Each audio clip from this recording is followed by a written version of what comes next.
Well, hello everybody. This is Dr. Ortiz. We are in Baja, Mexico, OCC, and we're doing a live interview with one of our patients, a very successful, extremely successful and popular patient online. And, well, for those of you watching in, well, basically what this is online where we talk a little bit about not just the surgery, but life after surgery. And of course, life after surgery can be, let's say, there's a lot of questions about it. When you have weight loss surgery and you're losing weight and you've lost a certain amount of weight, of course, there's going to be obstacles and certain things you have to overcome. But ultimately, many people are asking, it's like, how do you get to look as beautiful and incredible as Katie? Good morning, Dr. Ortiz. How are you? It's nice to see you. Very nice to see you too. Look at the things I have to do. I have to do a show just to see you. Well, I've been enjoying your shows. I think this is a great idea, and it's nice to see you too, and not in a hospital gown, I gotta say. Well, I'm kind of in a hospital, but I created my own little studio to do these things. How are you? Doing well, doing much better than when you saw me in August, and feeling pretty good. Wow, isn't that crazy? August, it's what, half a year? Yeah, I'm going to be 8 months tomorrow, 8 months out from surgery. Tell all the viewers about it. I know you have a lot of viewers. We also have an incredible following at this point, but just in a few words, how has the whole journey been? Has it been a difficult one? Has it just melted off? How has it been? I think that the whole journey from even deciding to have the surgery has been a lot more seamless than I imagined. I've struggled with my weight my whole life. So to have this tool that's helping all of my efforts kind of come together has just made everything a lot easier for me. And so I would say, having the surgery, the recovery, there was a lot of growth that I had to go through with that, and just learning, going through all the phases. Like, I wouldn't say it was easy, but it was very clearly delineated for me. I knew what I had to do, and the weight has come off. I mean, it's followed what I hoped it would do, and it's happened a little faster than I thought. And there've been a few stalls along the way, and times when I've had to step back and say, okay, what could I be doing better? Like, am I hitting my protein? Am I hitting my produce? And kind of go back to basics. But the fact that I had those simple rules to go back to and refer to now has made all the difference for me, in terms of kind of being able to keep stalls in perspective and kind of keep my goals in perspective too. So I would say overall it's been much easier than I feared, and was a little bit apprehensive, and it's been much easier than I thought it would be. So. You know what I'm finding to be true? Every time I do one of these interviews, and it's incredible, I mean, the before and afters, and you guys have an incredible following. People, I imagine, are asking, how'd you do it? From questions about the surgery, questions about the lifestyle. The one thing I find, which is common to everyone that's reached their weight loss goal and has transformed their lives just like you, is not that you're rule followers in general, but you actually have relied on the rules. You go back to them, you kind of understood them, right?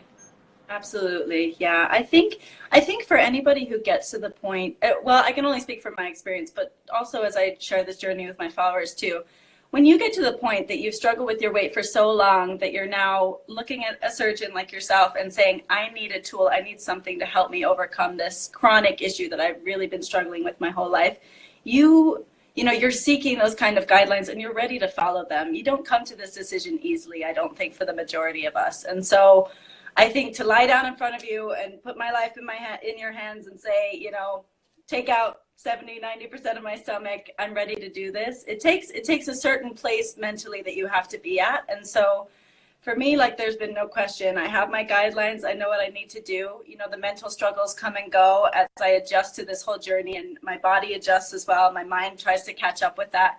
But I have my go-to basics, and I refer back to them all the time. And that kind of keeps me focused when I need to have them. So, and you guys are very good at, I feel like the guidelines and just that simple sheet that we got from Lisha after surgery that outlines exactly where you should be at not only with eating, but also with exercise and with your vitamins and everything. It's very clearly spelled out for you, which has been super helpful for me. And I refer back to that a lot. So I'm so happy we can do that, because you know what? One of the most important things, I know that there are viewers that are probably looking into weight loss surgery, some that just enjoy your change and transformation, some others that have already undergone some type of weight loss procedure. But in general, I find that a structured program for weight loss and for wellness doesn't really exist, isn't that accessible out there when you undergo weight loss surgery. So we've structured it in a way where, of course, our goals is to detox your body, re-nourish your gut, re-establish your intestinal bacteria, spare lean mass, use toxin-free products, and then, of course, give you a helping hand with stuff like protein and produce, just simple formulas that can be applied on an everyday basis. So for those that are out there viewing, we're going to take your questions in a little bit, probably a lot of questions for you, some maybe for me, maybe not, I don't know. But in the meantime, what was it that triggered that, you know what, I'm done, I'm going to go to weight loss surgery? And how was that part of the journey? Did you share with somebody? Were there people saying, oh no, or are you going to Mexico? Oh, even worse. How did that go? Yeah, so I've been in the obese category since I was about 9, and so weight has always been a struggle for me. And I had tried everything. I tried isogenics through my teenage years, you know, the different shakes. I tried Scarsdale, grapefruit diet. I'd done Weight Watchers several times. I'd done Atkins several times, and the weight would come off to a certain degree. And I had a successful run on Weight Watchers where I had lost about 70 pounds.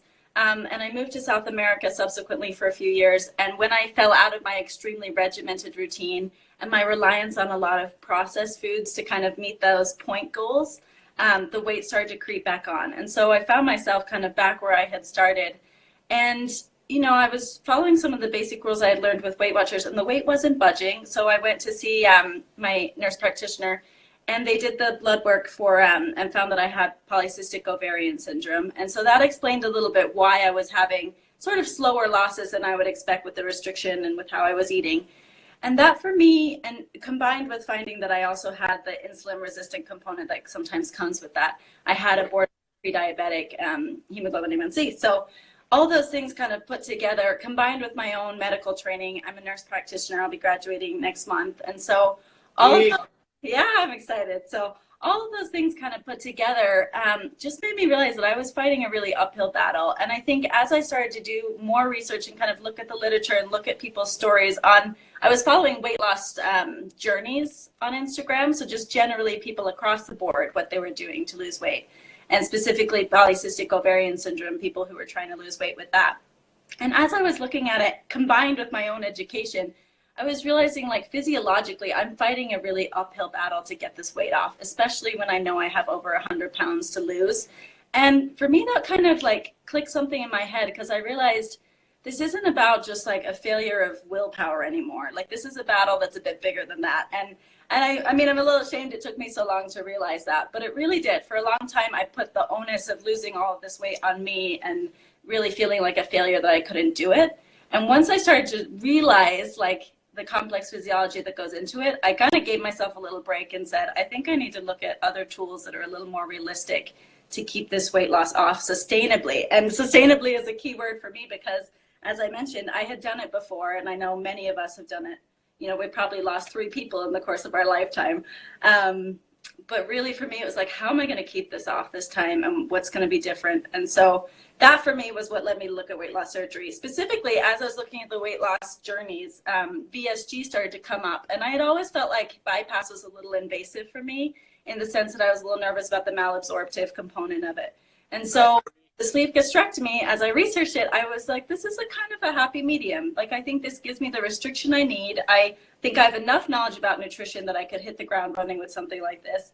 And then as I was able to follow people's journeys, you know, visually on Instagram, I was able to see what life was going to look like with it. So I said, I can eat like this. Like, here's how active they're able to be. Like, this is how they're incorporating it into daily life.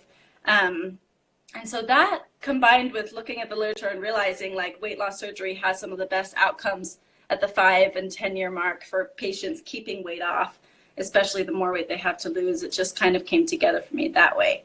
Now, in terms of going to Mexico and finding you guys, that was a big leap for me, honestly. I knew about medical tourism a little bit, but I think I was a little nervous being in the healthcare system myself here as a provider. It's kind of like if I don't do my research on this and I go to the wrong place, like I'm never going to hear the end of it, you know? And so I really did a lot of research on you. I saw that you were JCO International certified and that you also are a Center of Excellence. You know, I looked at your CV yourself and I really did my research talking to people who'd had surgery at OCC as well. And really, I couldn't find a negative review. I mean, people were raving about the care that they got. They were raving about their life after surgery and how much support they got from Lucia, for example, for nutrition, how accessible you were if they had questions. And so for me, that part kind of, after I'd done the research, I was really at peace with it. And then I shared it with others and I came to it so informed that I think the people in my life that I chose to share it with were pretty select. It was my immediate family and then 3 or 4 close friends. And all of them have seen my journey through trying to lose so much weight over a lot of time. And so they came to it pretty supportive. And when I shared with them how much I knew about the surgery just from my research on your website and everywhere else, they were all very supportive. So thankfully, you know, I was met with a little bit of like, tell me more about it, like why Mexico? And when I explained to them that in the US, I would have to have 2 comorbidities to qualify for the surgery at the BMI that I had, and that I didn't want to wait till I was that sick to be able to get help for this problem, they understood it. And now I have been a little hesitant to share it with even some medical professionals that I know, just because I think there's still a real misunderstanding in the community about who qualifies for weight loss surgery, what it does, how the techniques have improved, and it's much safer now as well. And you got it down. So anyway, yeah. You got it down because it's these guidelines that have been set forth. They were originally set forth many decades ago, and then they've been changing over time. But you being in the medical field and me understanding this after 20,000 procedures, 20 years of doing this, the sooner and the lighter you have it done, the better you're going to do. Right. And the problem is the guidelines have been set forth because, well, it's about the cost effectiveness of, I don't care about cost. It's like, I want you to invest all your money in me. But because it's an insurance company that's out to make money, not spend money on you, they won't cover the procedure. The other thing is that, well, the risk-benefit ratio, it's already been proven beyond a doubt. If people, well, at the end I'll post some of the stuff, some of our links. I've interviewed the top minds in the world on obesity and diabetes. They all agree that even if you're not overweight, but you have some type of metabolic disease like diabetes, high blood pressure, high triglycerides, high cholesterol, you will benefit from weight loss surgery, even if you're not overweight. So the scientists are saying something, the proof is already there, but unfortunately the system doesn't support it. Why? Because it's all about the economy and it's all about safety, which is basically covering your ass if you're an institution or a physician.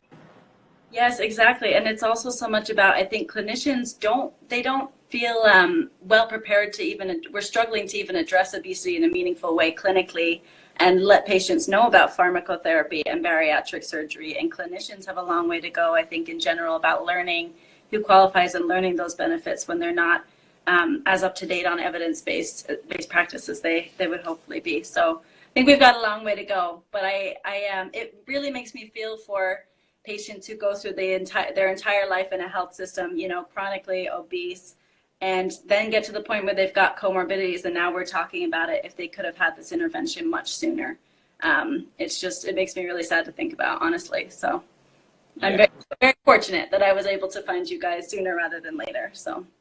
Well, thank you. Thank you for doing your homework, and for those of you that are listening and trying to look for a reputable center, do exactly that. Do your homework. Don't get sidetracked by pricing. That's the stupidest thing you can do.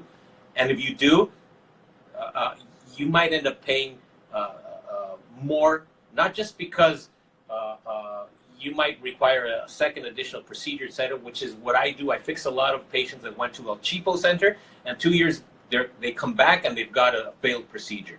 You can pay also with health. So ultimately, it's about, I can't take care of everybody, but go to a reputable center. And what you were saying, it's like there's third-party accreditations that come in and verify that I'm not patting myself on the back. They come and look at the numbers and say, yeah, this guy's for real. Let's talk about your transformation. You had surgery. How was that immediate effect? The first hours, the first days, how did you adapt to that? Oh, wow. You know, so my mom came with me as my main support person. And so she was my nurse back at the hotel. She was wonderful. I struggled with nausea post-op, so I really have to give a shout out to the nurses and the doctor that was on the night that I had surgery, because I really was just I was able to get up. I'm really excited that I was up and moving around after surgery. But the second I get back to bed, I was having some heaving, and they just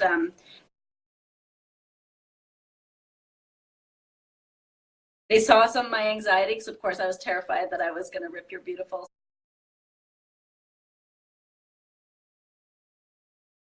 stitch line that you had put in. So I don't want to destroy that beautiful work before it can do its job. So I was very nervous, and they really helped me get through that, and were really on top of it with anti-nausea medication, and sent me back to the hotel with extra medication to manage my nausea as well. So that really helped me kind of hit the ground running. After I got my nausea under control, then it was like, okay, like just follow the steps for getting my fluids in, get the medications in that they gave me, and rest. I'll be honest, I wasn't one of those people who was like up walking to the mall, 4 hours after I got back. I definitely rested that day in the hotel. And kind of had my popsicles and my broth when I was ready. And then by day 2, I was able to, I went to the cinema with my mom. We walked around Tijuana, and I was feeling pretty good. And I'd say by the time I got back to the States, I think it was day 4 in the evening, I felt really good. I felt like, I needed to rest, and I was a little fatigued, but physically, I just kind of felt like I'd done a few too many crunches, because I could remember what that feels like the last time I'd done that. That's kind of how I felt. And then, just followed the steps in terms of like progression of the diet, and felt pretty good. I would say for me, the nausea was the most challenging thing kind of immediately post-op. And I did subsequently, about 4 months after sleeve surgery, have to have my gallbladder removed, which I explained to people that's not a complication from the surgery. That's a side effect of losing a massive amount of weight in such a short period of time. And so that, that was a challenging piece of my recovery too, because as you know yourself, gallbladder attacks are no joke. But still, I mean, even with all those things considered, it seemed like a small price to pay for the benefits that I've gotten in terms of energy, and feeling like I'm finally hopeful about managing my weight for the first time in a really long time. So that to me has been the biggest gain. When did you see oh my God, I'm starting to notice this weight melting off? Oh my goodness. So for me, I would say, like, I had in my head, like, just get to 200, under 200 was really the biggest thing, because I was starting at 260. So when I saw that 199, well, first of all, the scale hovered at 200.6 for about 3 or 4 days, and it was kind of torture. But then I broke through to 199, and that was a really big day for me. I definitely cried and was just thrilled, to be in Wonderland, as we say. And then my kind of next goal was to be at my lowest adult weight that I would remember, which was 180. And I did hit that, and now I'm in the 160s. So it's just been, each step has kind of been an adjustment, like to try and have my mind catch up a little bit with my body. I definitely would say that once I kind of hit the 210 range, I was starting to notice it in myself, and people were starting to notice it. So that's when I started to kind of get compliments like, hey, what are you doing? You look great. And I was starting to really feel the energy level increase at that point as well. So that was kind of the starting point for me for noticing those changes. Yeah. So there's been a physical dramatic change. Has there been people that didn't even recognize you, or? Yeah, there has been a few like that. My classmates have a few times, that I've seen them, they've been kind of blown away by the change. And my parents, you know, when I see them, they're definitely blown away as well, and people who haven't seen me in a while. So yeah, so definitely, like, some people have been pretty blown away by it, and that kind of helps me because, as you know, honestly, like, there are some days where I look and I still see how much further I have to go, right? And then I have to. That's where the before and after pictures come in really handy, because I'm really proud of the before girl, because she's the one who did that research and made the decision to go for this and took that leap, you know, to have surgery. So I'm really proud of me, that version. But some days I have to look at those pictures to remember, like, okay, so those insecurities I still need to work on. Some of them are still there, but look how far I've come physically, and how can I feel strong in my body now? Like, now my focus has kind of changed to the weight's really important, and continuing to take it off is really important, but how can I start to feel really strong with this new body that I have, and kind of cultivate that a little bit more? And that's an exciting change mentally for me. So there's an evident change in mentality. What about food? Your relationship with food, how has that changed? Was that difficult? Oh, yeah, that's an enormous change. So before surgery, like I said, I think I had a fairly oh yeah, I like that picture.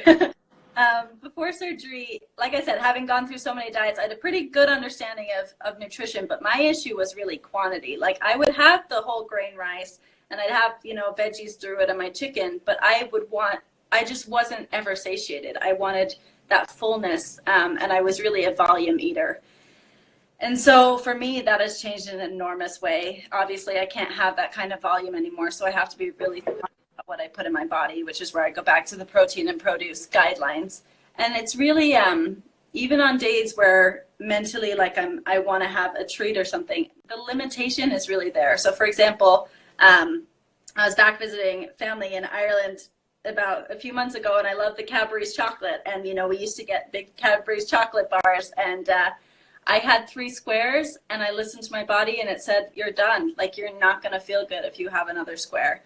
And that, for me, like, paying attention to those kind of cues that aren't fullness, but are just how I feel, like how I feel mentally after I eat something, how my body actually reacts to it. I'm much, much more attuned to those things, because I have to be, because I know I would feel really quite ill if I didn't listen to that. The other thing is to trying to find ways to celebrate without food being the entire focus has been really important. Oh yeah, that's a good one.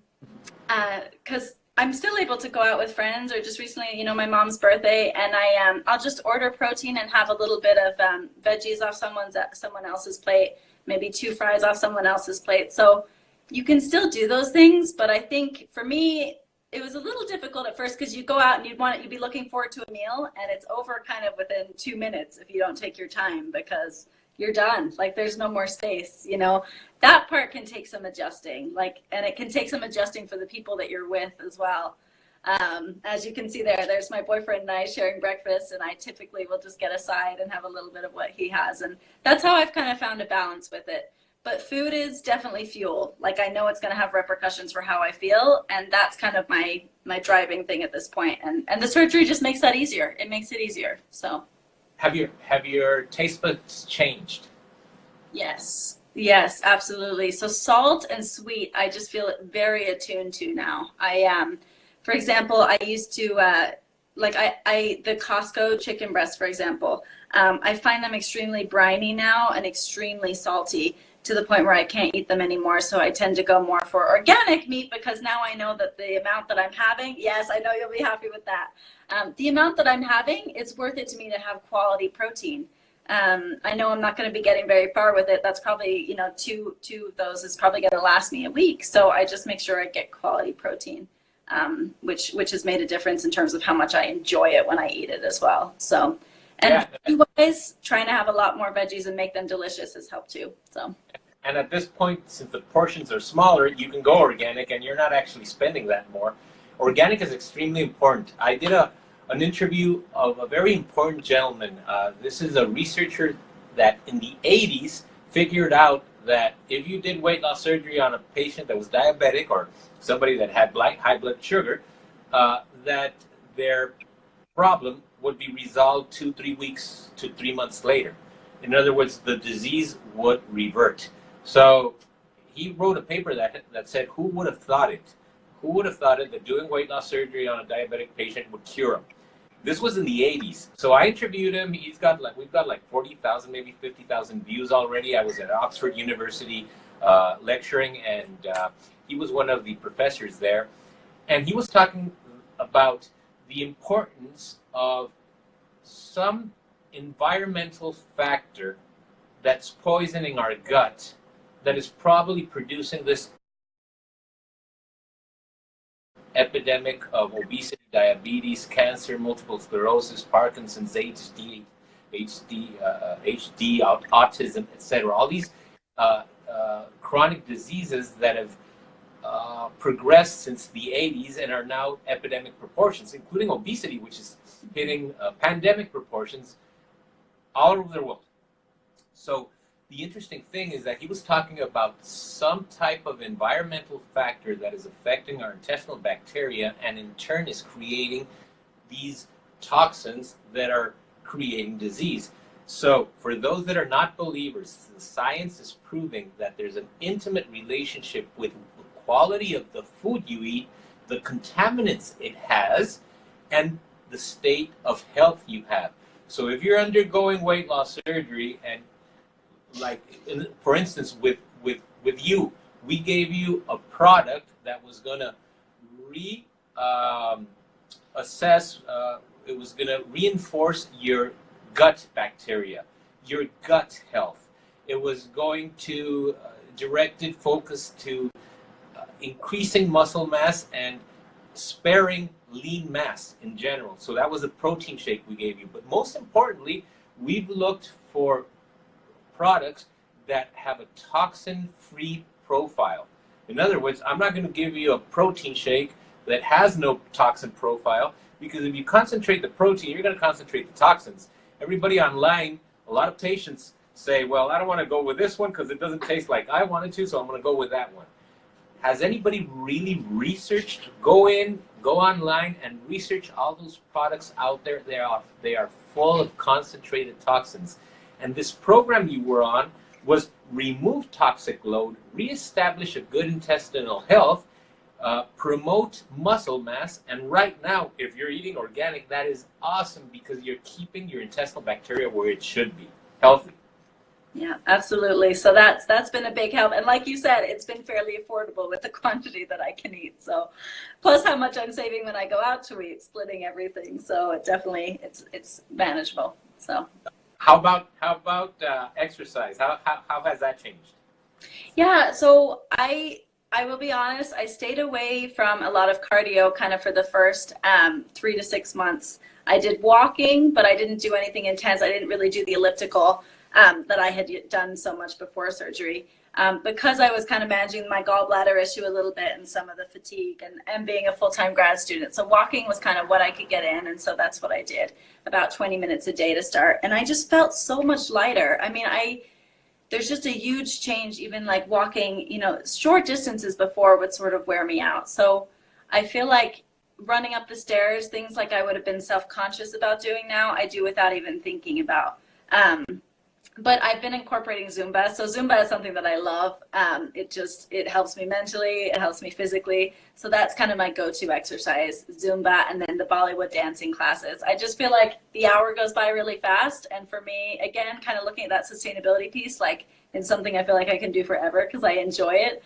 And so that's been what I've been incorporating 2 to 3 times a week. So, I'm not stellar. I'm not in the gym 4 to 5 times a week at this point. And they're about 2 to 3 times a week. And I'm starting to toy a little bit with more weight training. I think I'm at that point now where I need to get more serious about incorporating weights into my routine. And I have enough people in my life that do it that I think I've got some resources that can help me kind of get started. So yeah, that's kind of my next step now, to start doing a little more toning and try and sculpt a little bit. Now that I've chiseled away at the stone, now it's time to sculpt a little. So yeah, definitely the weight, lifting weights for a woman is extremely important because the more muscle mass you have, the more you counteract that hormonal imbalances that you can get when you have excess weight. So definitely increasing your lean mass is extremely important.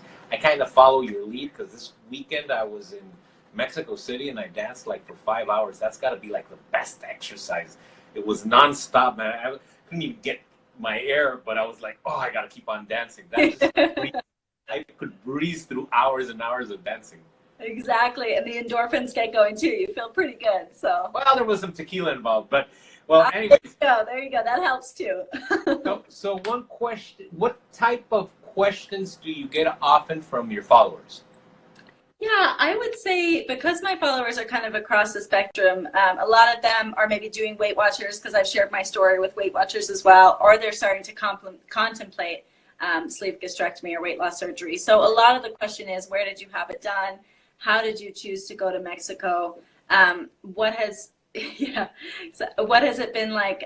What has your recovery been like? Has kind of been, people just want a picture of what it looks like. They're the same questions that I came to this journey with. And I'm so grateful that the people that I reached out to responded to me and gave me the information that I needed so that then I kind of had a jumping board for doing my own research. I would say that those are pretty common. I also get a lot of questions regarding protein intake and what I eat. And I ask a lot of my fellow sleepers what they're eating. If I'm hitting a, kind of a roadblock or a stall, like I just ask, you're at a similar point as me. Can you share what you're eating in a day? And I might incorporate some of those ideas into what I'm eating too, to have a little bit more variety, So I ask questions, but I feel like most people, it's kind of trying to take that leap from, I think this is something that I'm really seriously considering doing to actually making that call and actually booking the surgery. I mean, that's a big leap for a lot of people. And so the more stories that they can hear and people who've gone through the experience and are open and honest about it, the better, I think. And I'm grateful people did that for me. And that's why I started this Instagram, because I just felt like without that, I wouldn't have known this surgery was an option for me. So I've got a couple of questions here. There's one that says, can you have wine, alcohol after the vertical sleeve gastrectomy? Well, I usually wait after I do all the surgeries, then I'll have a little bit of wine. Now, maybe you can answer this one. Do you drink? When did you start having your drinks again? So at about 6 months, I decided I would start incorporating wine. I love a glass of white wine or rosé wine. I'm kind of funny. I'll put like ice cubes in it, and I get made fun of by my fancy wine friends. But I do enjoy a glass of wine. I would say typically we're talking about 4 ounces a week for me. It's usually on the weekend if I go out for a nice meal. One of the things I've really had to catch myself with, though, is before surgery, I would have enjoyed wine over the course of a meal. And now with us not being able to drink and eat at the same time, that's been a challenge for me. So I'll try now and order my wine and really pace out the meal. Like if it's going to be an enjoyable evening and we're going out to eat, then we're not going to rush it. And I've been honest with the people I go with. I'm like, I'm going to have to enjoy this glass of wine before our meal comes, because I will not feel good if I combine the two. And people have been pretty understanding with it. But that's how I manage the wine component. I don't drink liquor for the most part, just because I've never held it well, and I have a feeling that I'd be just bouncing off the walls if I had it after weight loss surgery. I will say I do feel the effects of wine fast and hard. The 4 ounces, I feel a flush. I get flushed right here in my chest, and I'm generally pretty funny for about 20 minutes, and then I'm kind of done. I'm really tired. So I would say I have it, but I have it minimally, and I also have to accept that there could be 2 or 3 days where the weight's not going to budge if I have a glass of wine as well. And I don't know. That's that could be associated with having a nicer meal at the weekend. As well. So there's a lot of things that could go into that, but that's my happy medium moderation wise, and I started that at 6 months. So and somebody just asked, what happens when you eat and drink? Well, of course, the idea is that you don't eat and drink, because this is still considered a restrictive procedure, and you restrict your ability. The surgery restricts the ability to overeat, but if you're washing it down, it can do a lot of things. Make food get stuck, or number 2, kind of wash stuff down from the sleeve down to the intestine, and have some other effects. Then there's another question that says, what kind of results do you get on a lower BMI? Around 30% of our patients have a lower BMI, 30 BMI, sometimes even lower than that. And surgery is warranted when they have any type of metabolic disease, or when they've ever been higher than 30 BMI. I will take them on as a patient. Why? Well, because I can't expect them to prove to me that they can gain weight. It's pretty sensible and easy to understand that of course they can gain weight. That's why they're looking for us. So the weight loss is proportionate to your excess weight. It's not like if you've lost 90 pounds, somebody that has only 30 pounds to lose can also lose the 90 pounds. It just doesn't work that way. The body's incredible that way. They think a lot. I mean, sometimes surgeons think a lot of themselves because, oh, well, my technique and whatever. It's the human body that does most of the stuff. We just do the procedure, and the body takes care of everything else, like in your case. Yeah, very much so. I think the body kind of finds its way to work with this tool as well. It seems like, at least in my experience, that's definitely been the case. And I think also that combined with having this tool that's helping with the restrictive component, and then combining it with giving my body the best nourishment I can because I have to, those things together. Plus I'm better now with vitamins than I've ever been in my entire life, so that helps, I suppose, as well, to keep things running smoothly. So we're going to put you in contact with Lucia, because we definitely have been working with the company that manufactures all our products. They're a pharmaceutical company, one of the largest in the world, in fact. One of the few ones that that have actually looked at their toxic profile and published them.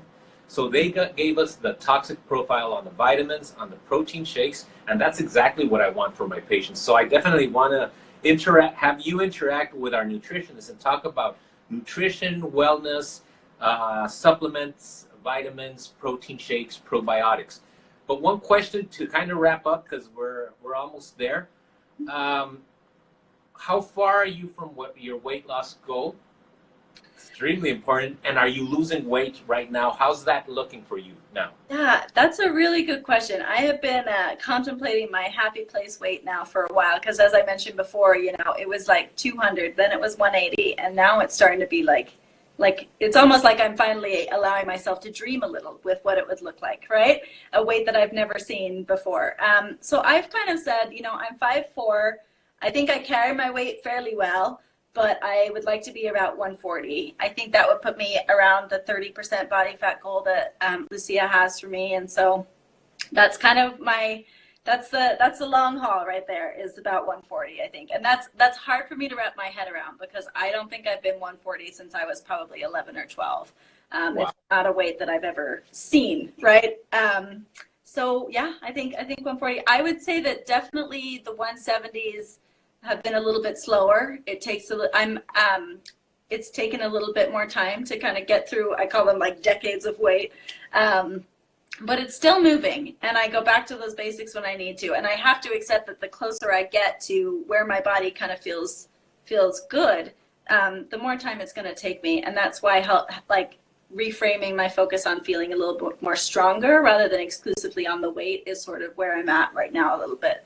Is how can I, again, utilize this like newfound body and this newfound energy and kind of some newfound self-esteem too, to put that to good use and feel a little bit stronger. So yeah, that's my kind of dream weight a little bit, and then I'll assess when I get there, and kind of try and find my happy medium, whether it's a little lower or 5 pounds higher. We'll see. So how's that insulin resistance? Have you checked it recently? So I have an appointment to check it in a month. So I am very excited to see what happens with that. But interestingly, this I hope this isn't too much information, but I feel like, a lot of women go through this. My cycles were 8 months apart when I started my weight loss journey. I mean, that's what brought me into my nurse practitioner, because I said something is wrong. My body is telling me that something is off hormonally. And my cycles are now exactly 28 days. And that happened when imagine that. So, and I knew that, the weight it's an endocrine issue that's perpetuated by the weight, and that also makes it harder to get the weight off. And so once I hit kind of about 185, those cycles just started to regulate. And that to me is great feedback that my body is functioning the way that I need it to be functioning, and it's responding well to this. And that's been really, outside of the weight, that's been a really great reinforcement that I made the right decision, and hopefully a sign that the insulin resistance is subsiding, but I'll find out soon. So it definitely will. Just look at your HbA1c, which is, for those of you that are listening, it's the way we can track on a 3-month record of how your blood sugar has been behaving. Usually the blood sugar changes in the first 3 weeks. So, and somebody did ask, it's like, what happens when you get stuck? Well, because you don't have that insulin resistance anymore, we can use new tricks, which our nutrition team, we've got this rescue plan where we put you on a rescue plan with those clean protein shakes and a high-fat, low-carb intake program, and you're melting the pounds off specifically from fat. And somebody else asked if what happens if you conceive 3 months post-op. Well, unfortunately, you will stop the weight loss, and sometimes it interrupts it to a point that you struggle once you've conceived, and then you start all over again. So that requires a special program. And then somebody else says, well, will you refuse somebody that's above 50 BMI? I usually put everybody on a weight loss program, including you, right? Mm-hmm. And the reason is because 5% excess weight loss or 5% total body weight loss before surgery, after 20,000 surgeries, we know it dramatically changes not only the risk, but the outcome. Mm-hmm. So if there's somebody 52 BMI, I'm going to ask them to get down to 50. Why? Well, because I know exactly how to control my environment. I've got the perfect OR, the perfect equipment, the perfect team. I can't control what the patient brings to the table. That's why I put our patients on a high fat, low carb, high protein intake, detox their body, reestablish good intestinal bacteria, and then a certain amount of weight loss before the surgery to get nice and at their optimum health as much as possible to the surgical date. Yeah, absolutely. And I think that pre-op time for me was invaluable as well, because it sort of was a timeout for me to say, like, to really focus on following these guidelines and really think about, okay, like, I am going to have to follow this and really get my head in the right space before I go in for this surgery, for my own safety, for the surgeon to be able to do what he needs to do. So it was kind of like the sacred for me, it was an extended pre-op. I had a significant amount to lose before surgery, but it was invaluable. I think it was really important, and it helped boost my confidence a little bit to kind of hit the ground running post-op too. So it has benefits, even though it's a little tough. So you're a nurse, and people look up to you. So yeah, extremely important. What would you?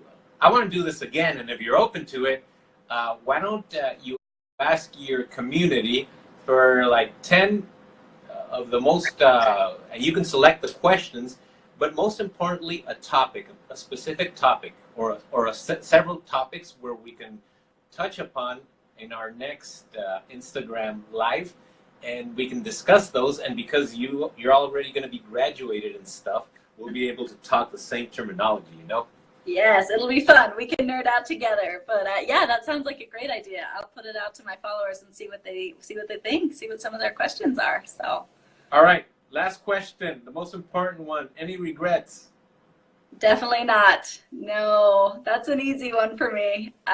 Yeah. Just look at the picture there. I have no regrets. Like, I really, like, it's the cliche thing to say, I wish I would have done it sooner. I think I had to go through what I went through to get to the point where I was ready to be at this place where I was totally open to this journey. So I don't regret the timing.